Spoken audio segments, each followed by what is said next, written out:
Eventually, they locate Abdul John Jandali, a Syrian-American with a Ph.D. in political science who is managing a restaurant in Sacramento.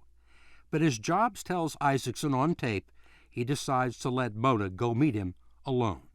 When I was looking for my biological mother, obviously, was looking for my biological father at the same time.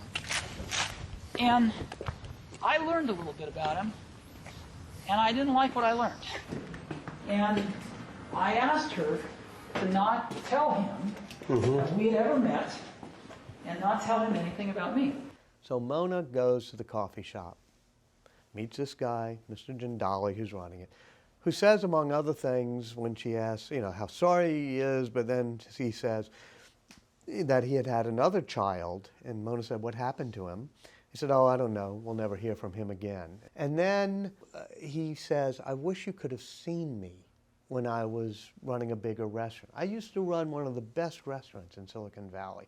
It was a big Mediterranean restaurant. Everybody used to come there. Even Steve Jobs used to eat there. And Mona is sort of taken aback and bites her tongue and doesn't say, Steve Jobs is your son. But she looks shocked. And he says, yeah, he was a great tipper. It turns out he managed or owned a restaurant. And I was in that restaurant once or twice. And I remember meeting the owner, who was from Syria. And it was most certainly him. And I shook his hand, and he shook my hand, and that's all.